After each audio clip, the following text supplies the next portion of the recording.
College football, every game on the board podcast, week number 9, part number 1 with our leadoff hitter here, the big man on campus, at Jeff Nadu on Twitter. Jeff, welcome in, buddy. How you feeling? Doing great, Drew. Thank you for having me as always. Always look forward to going over some of the board with you and chatting here with, some people and talking about some games. Looking forward to it. Absolutely, guys. We are going live on YouTube and Twitter at Jeff Nadu, at Drew Martin Betts, and the Every Game on the Board YouTube channel, and wherever you're downloading your podcast at, if you search Every Game on the Board.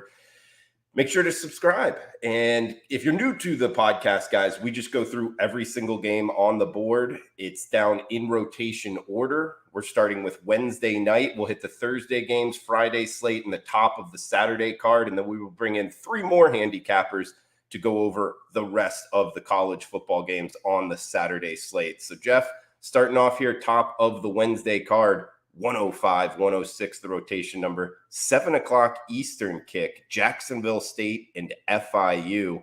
We are seeing Jacksonville State minus 9-point road favorites. They've taken some money here from the opener of 7.5, 47.5 being the total. We're heading to West Miami here for Jacksonville State and FIU. You liking anything? I didn't bet this game. I didn't bet either game tonight.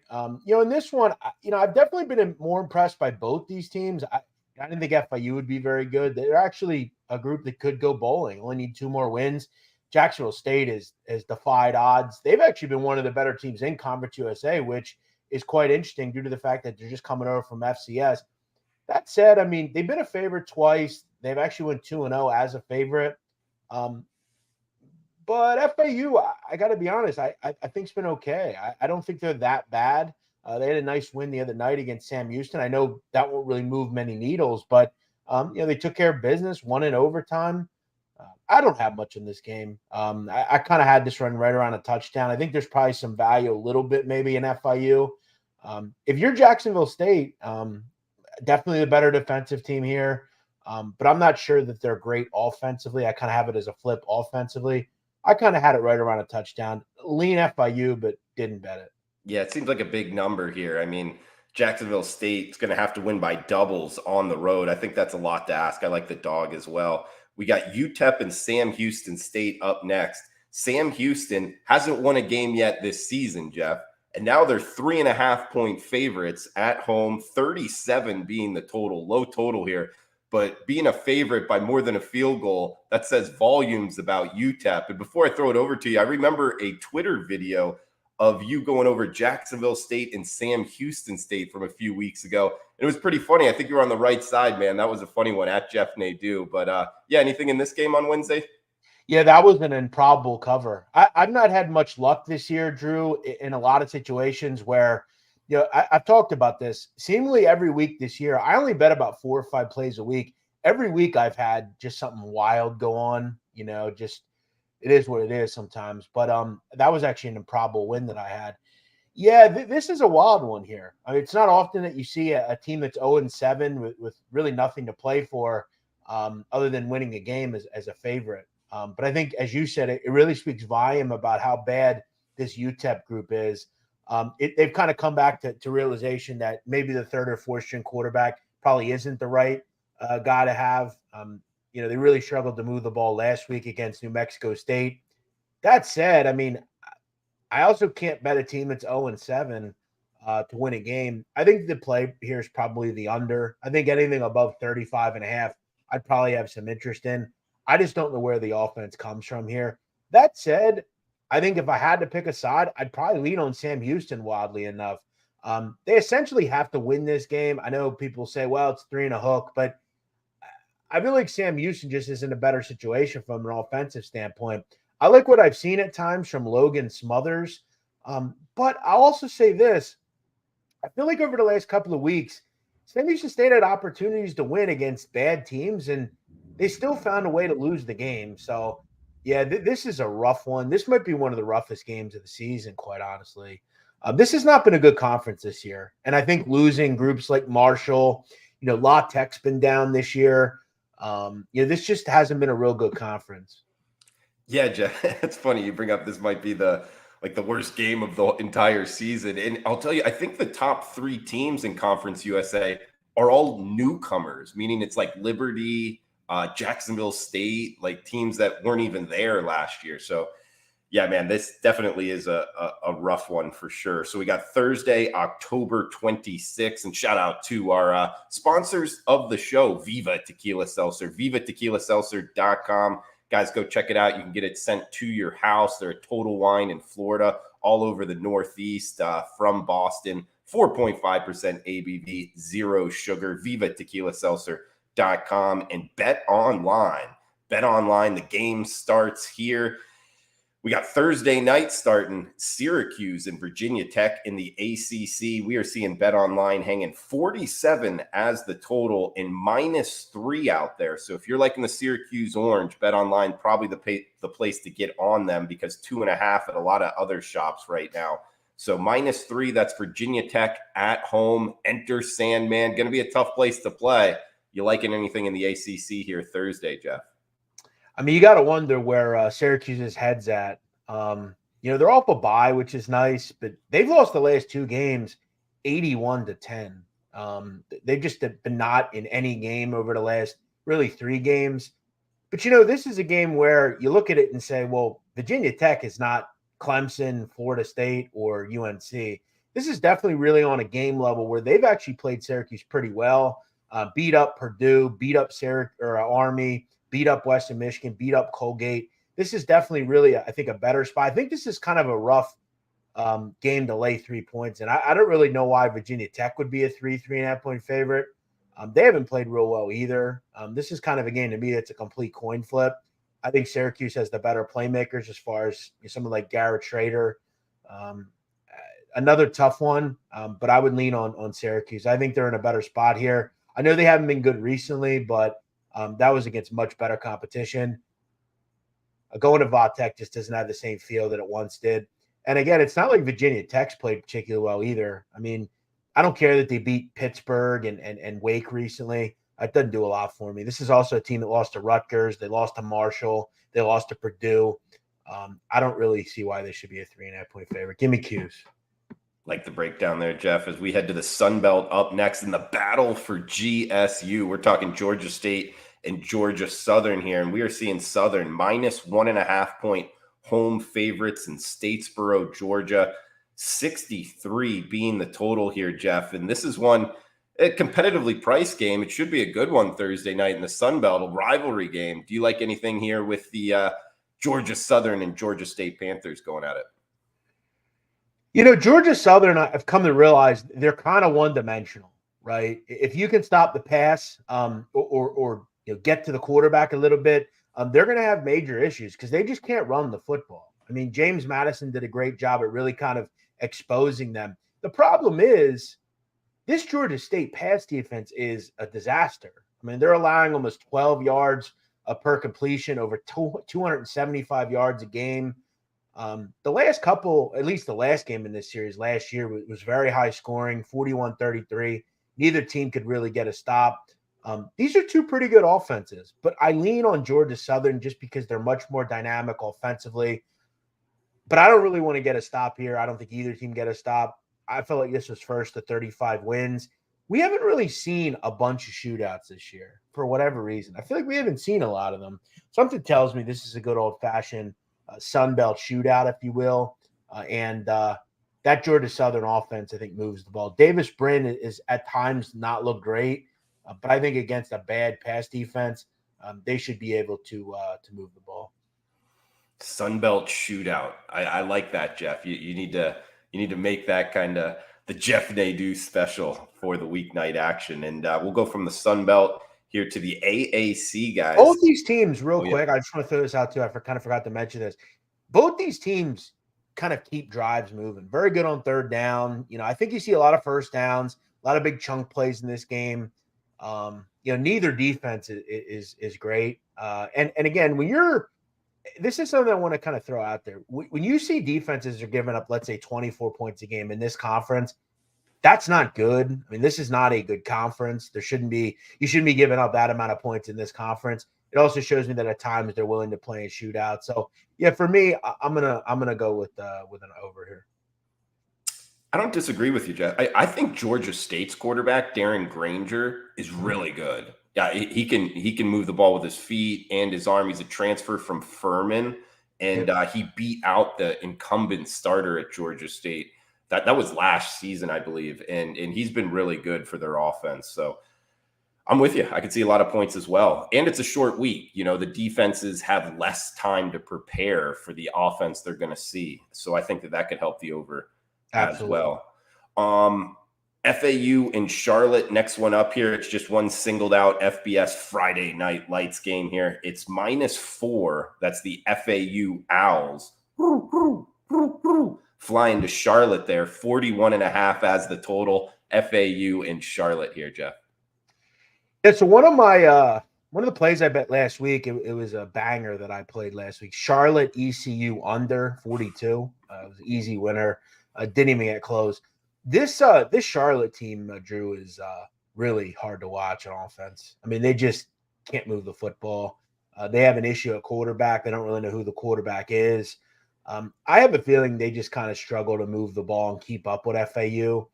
Say what you want about Florida Atlantic, but yeah, they have a quality quarterback at Daniel Richardson, former quarterback at CMU. They've ran the ball effectively at times this year, and I got to be honest, I was pretty. I've been pretty impressed by FAU at times this year, but I've been pretty disgusted at them this year. They've struggled against kind of the big play offenses, but this is not a big play offense. I feel like anything under a touchdown, I would probably have some interest here. This number seems a bit low to me. Charlotte is not a group that I think can keep up with FAU. I would lean on the Owls as they travel out of Boca Raton to Charlotte. Shout out to Daniel Richardson, getting a shout out from Jeff Nadu. And thanks for the follow. If you're watching, hey, FAU is the only side I would be on, Jeff, as Daniel Richardson did follow me on Twitter. He's Dade County's all-time passing leader, if you guys didn't know that. So, yeah, I'd be looking to be on FAU. I did not know that. Yeah. Hey, heck of a high school quarterback, and he's doing good things in college football. We got top of the Saturday card. Michigan State and Minnesota here, Jeff. 1-2-1, 1-2-2, 3:30 Eastern kick. 40.5 being the total, -7. That's the Golden Gophers trying to row the boat at home. Can they cover the touchdown as the home favorite? Yeah, this is another one. I would definitely keep an eye on weather. This is a really kind of an interesting weather week, Drew. And for someone that you might not know this, but I love meteorology. I find it very interesting, like just weather in general. And I noticed this Saturday on the East Coast, like where I live, Pennsylvania area, it's supposed to be 80 degrees on Saturday. Okay. However, if you look at Minnesota or let's say Michigan or Illinois, it's supposed to be in the 30s and low 40s. And what you have here is a jet stream, and there's a front coming through that's going to make it between Saturday and Sunday here very cold. But in Saturday, it's already going to be very cold in the Midwest. I think you have a very rough, it's going to be very cold finally in Minnesota. And these are two offenses that have struggled to move the football. I mean, let's just be honest with ourselves. Minnesota under PJ Fleck has always really struggled, but they're struggling this year considerably due to the fact that Muhammad Ibrahim is gone. They still have a pretty good defense. And Michigan State's been a complete disaster on offense. Caton Hauser is not the answer. They don't have a vintage running back like they've had in years past. I think this is first to 17 wins. If you're going to give me a total at like 40-ish, I think that's too high. I like it, Jeff. The meteorology, man, you're a man of many talents. I know history's there. I know like the research of like old, like maybe cartel and things of that nature. What else you got? Like what other little hobbies outside of sports betting? Well, so the meteorology thing, I was big on it when I was a kid. I have home videos of like, I would talk about like when the first snow came out, I would talk about like, I was really interested in that. What else am I interested in?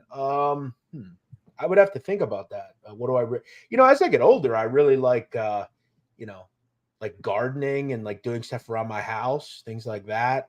What else? I don't know. Women. I love women. Okay. I don't know. I get a lot of new things that I enjoy, but I would say history and reading and just like learning things is interesting to me. just in general.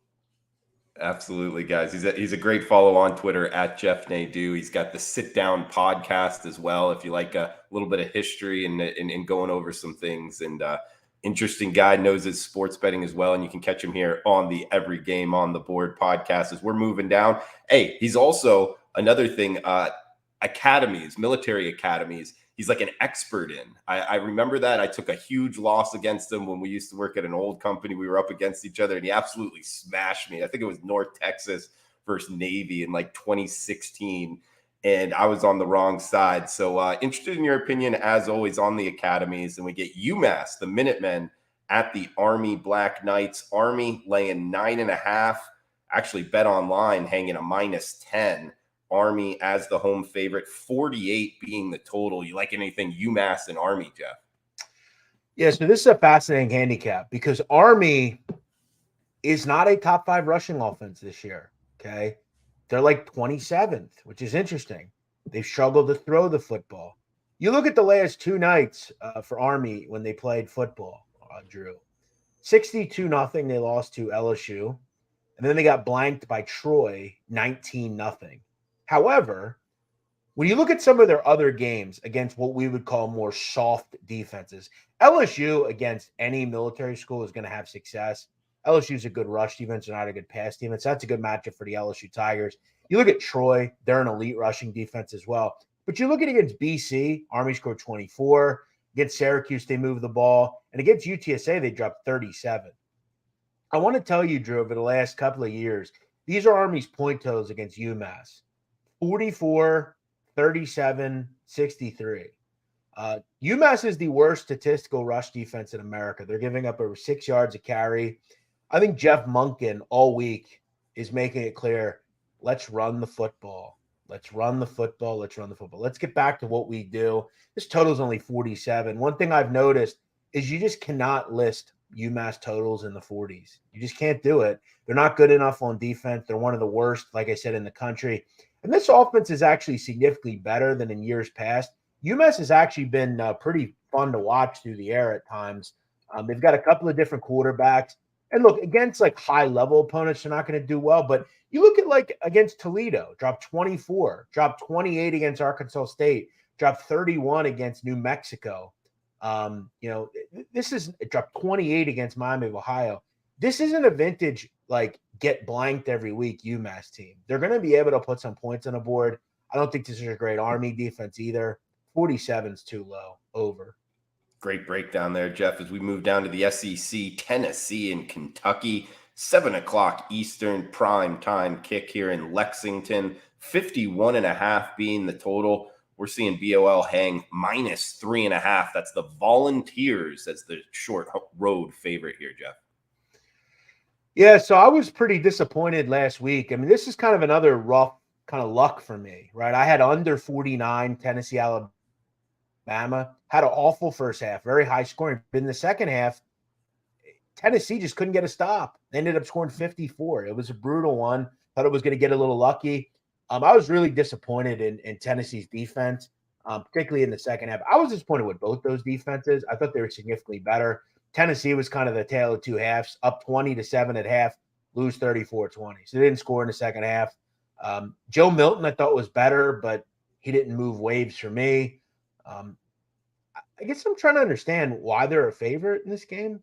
I don't really get it. I don't know why there's still a love affair with Tennessee. I also keep saying, if you're going to put totals in the 50s with Tennessee, I'm going to take the under. I think they have inept quarterback play. It can't be counted on regularly.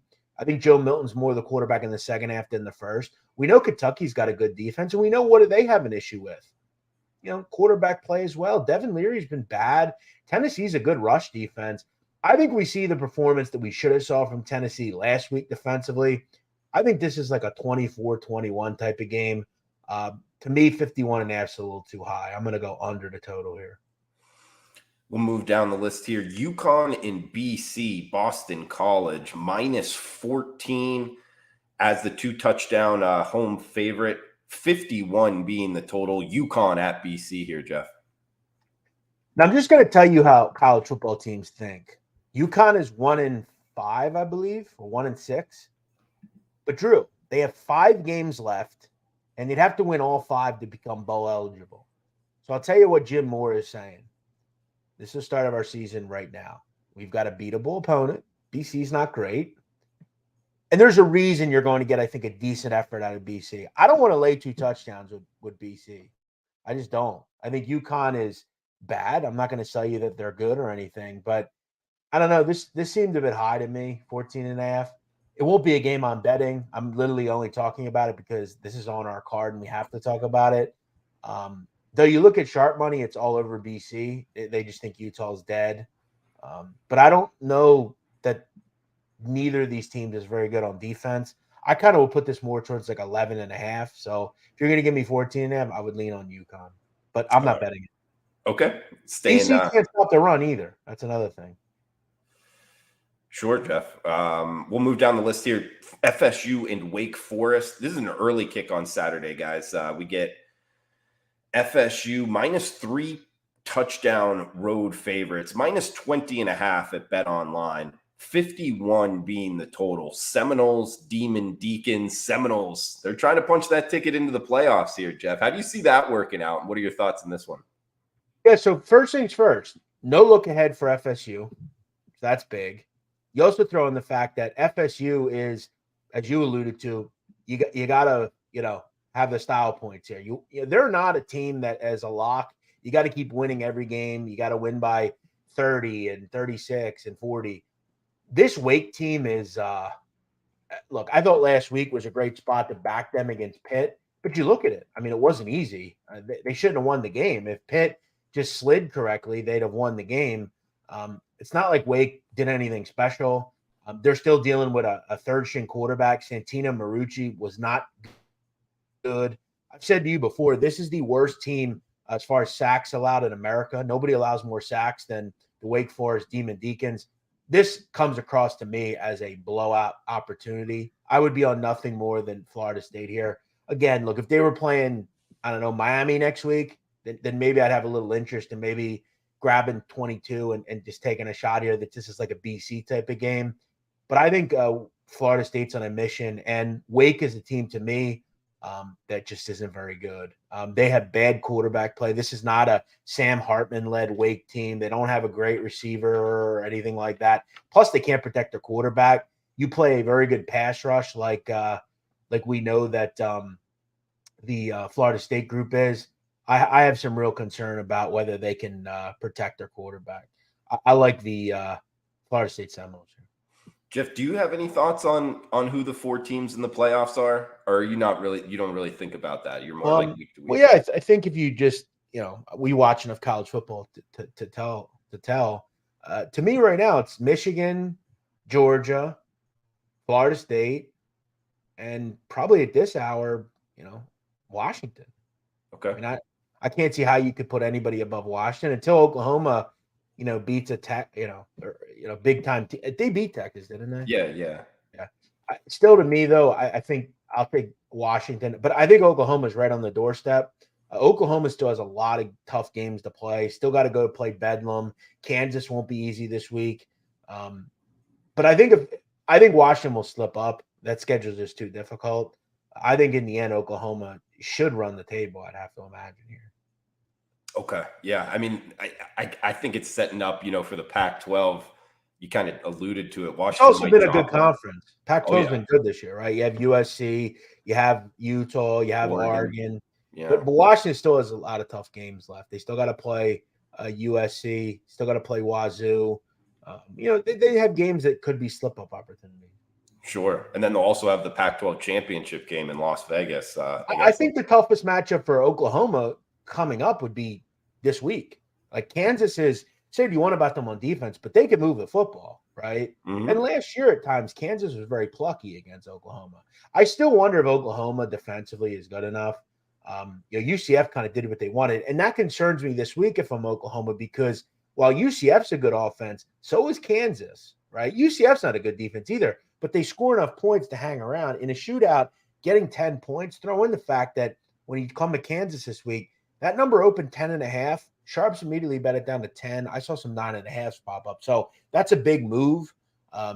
Sharp money's on Kansas. Yeah, I like KU in that matchup as well, Jeff. We got Virginia and Miami up next. ACC battle here in the Hard Rock. Minus 19.5. That's the Canes as the home favorite. 47 being the total. Virginia at Miami here. Yeah, I wish this was any other team but Miami, because like Miami does just a lot of dumb things. Like this would be a great spot, letdown game. Like Virginia, I would relate a lot to Pittsburgh. Remember Pitt beat Louisville? And then you Yeah. knew next week it was a total letdown game and they lost to Wake, right? Like I could see Miami should win this game by 4 touchdowns.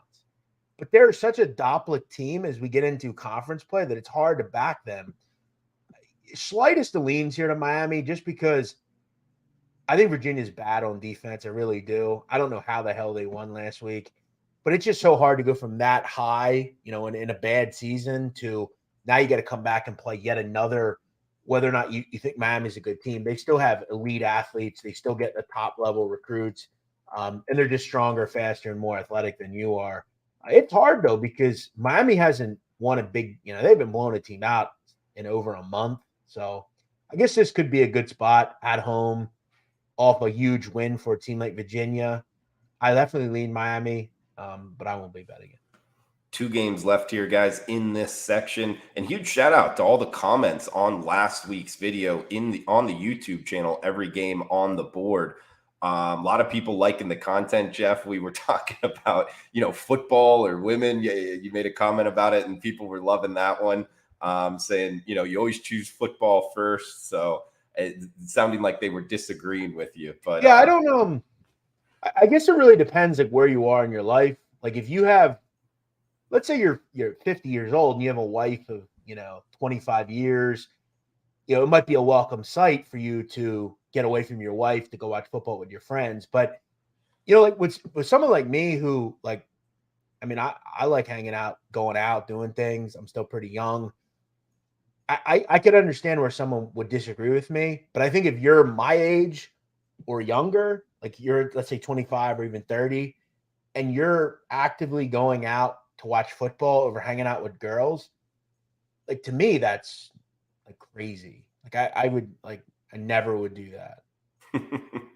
I think that's super crazy. Like I went to Chicago when I was at Barstow. I went to Chicago for a couple of days, and we had a Valentine's party. It was at one of the bars that we had in Chicago, and I went there, and like I was talking with a lot of the women that were there, and I saw like a bunch of dudes that were just like all hanging out with a bunch of dudes, and like I said to myself, like when I go out, I don't allow dudes to hang out with me. Like if I have girls around me, it's only girls that are. I don't want any other than like a friend or two of mine. Like I don't want like a big amount of dudes. I just don't want that. Like it's not why I go out. I'm not out to make friends with you. Like I'm out to pull and go home. You know what I'm saying? Like I don't get that at all. Big man on campus, a man of the ratio for sure. So DT also saying all we need is Donnie and Ian, and we got the round table back. Yeah. That was an A-level show. Those are one of my show. That was one of my favorite shows to do. It was just you didn't really have to bet games. It was just really just kind of a state of a sport, right? Like what's going on with this and what do you think about that? Yeah, those shows, the best content I've done in sports betting came at SBR. I really enjoyed doing stuff there. Yeah, they had it going for sure. That was fun time in Costa Rica, Las Vegas too. That was us hanging out. But guys, we do have 2 games left. Getting back to the games, Duke in Louisville Cardinal -4-point home favorites. 46.5 is what Bet Online is hanging as the total. Interesting handicap here, Jeff. We get Duke on the road at Louisville catching 4. So every week, you kind of look back on games that you had like a small play on, or maybe you didn't play very heavy and you wish you would have. This was one last week. I wish I would have played Florida State. That game screamed Kentucky, Georgia a couple of weeks ago, where everyone thought that's too many points. Florida State rolls. Riley Leonard, I just don't know, should have played in that game. He doesn't look like he's back or anything. And, you look at this game, it almost kind of seems the same way. Louisville awful bye. They've licked their wounds after that rough game against Pittsburgh, but that kind of screamed Pittsburgh.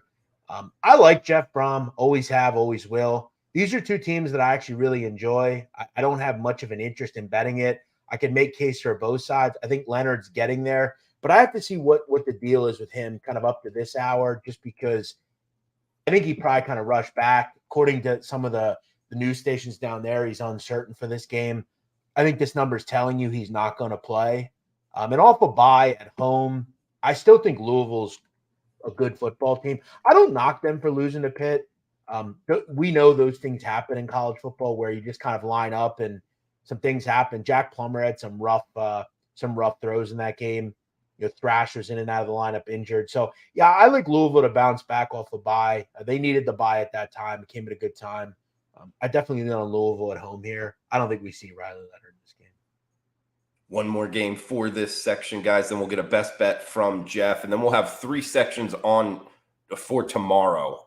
Mid-Major Matt is at ACC Media Day for college basketball, I believe. So we had to move that section normally today to tomorrow. So if you're watching live, just a heads up, but the podcast will be posted today, just shortly after we finish. We got West Virginia and Central Florida to end it. But first, a shout out to our sponsors, Viva Tequila Seltzer, VivaTequilaSeltzer.com. Get it shipped to your house, 4.5% ABV, 0 sugar. If you don't like hangovers, this one is for you. Tequila in the drink. Grow up, drink tequila. VivaTequilaSeltzer.com. And Bet Online, proud sportsbook sponsor of every game on the board. Guys, go check out betonline.ag. Great sportsbook out there. The game starts here. Bet Online. We'll finish up the segment here, Jeff. West Virginia and Central Florida. We're seeing UCF now laying 7 at home, 58 being the total. Heading to the bounce house to kick us off on Saturday. A good one in the Big 12. West Virginia at UCF. Yeah, I didn't understand this one. Neither. I thought this would be more towards like 3.5. I'm really impressed with Neil Brown. I think every kind of middle of the season, you take a look at teams, you say to yourself, who surprised me and who hasn't. I thought this roster on paper was pretty bad. I didn't really understand, how they would win more than, let's say 3 or 4 games, but I feel like they've been pretty effective. Here's where I'm concerned, though. But then again, neither of these teams can stop the run. I mean, Ollie Gordon did whatever he wanted last week against West Virginia on the ground. UCF is one of the best rushing offenses in America, led by their quarterback. I just look at this kind of as a back and forth game, but in a back and forth game, I would always lean on the dog. This is going to come down to me, one of the final possession or two, who can get a stop late. I think to me, I'd be more inclined to think it's West Virginia that can get a stop. But when I look at offensively, I think UCF's a little bit more dynamic. To me, though, it seemed a bit high. Another game, I have to say, Drew, usually when we do these, I usually find like a game or two that I really like or I'm already interested in. The only one I really liked was UMass and Army. I definitely bet that one, but this is a tough one. I think UCF, maybe recency bias. A lot of people will think, oh, they're impressive because they almost beat Oklahoma. We saw West Virginia lose the last 2 games. But, I mean, in yardage, they were right there with Oklahoma State. Oklahoma State just had a huge fourth quarter, scoring 28 points. I lean WVU here. I'm with you. Yeah, the number seems high. Also, you're talking about back and forth, 58 as the total. I kind of like the over. I don't think either defense is going to have a lot of success. But yeah, UCF has been a pretty good over team for the most part. Seems like every one of their games is a first to 30 wins or even gets into the 30s. But yeah, this is a rough card. I mean, some of these games, I always want to offer an opinion, but some of these are tough this week. Shout out to Twitter as well. Line Sniper shouting in. I'll watch it later. I'm at work, but Jeff always has good nuggets. And appreciate Tommy saying, Nadu knows. We're trying to start a hashtag here. Nadu knows as the hashtag. I don't know if you like it, Jeff, but you do know a lot about a lot of different subjects, man. Well, so I'll throw it over to you. I would say that, Drew, when it comes to information, I am your modern day investigative reporter, right? Investigative journalism is gone nowadays. I don't have any, I don't work for anybody. So like when it comes to the mafia or anything, I go out and find the information. Same thing with sports. The goal is to investigate, try to find stuff out. And I pride myself in finding stuff out. So I don't know if I know anything, but I try. I'll tell you this. I'm actually at my my girlfriend's parents' house here, and I showed her, she's from Mexico, one of the videos you did on the cartel, and she was like, I don't know if you should be doing that. And like, she was a little bit worried about you.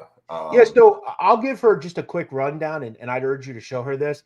You have to understand that the reason drug cartels are so popular and so known and so powerful is because they use propaganda as a tool to strengthen their organization. So, for instance, when they report and film something that they do, the goal is to get it out there. They want it out there, right?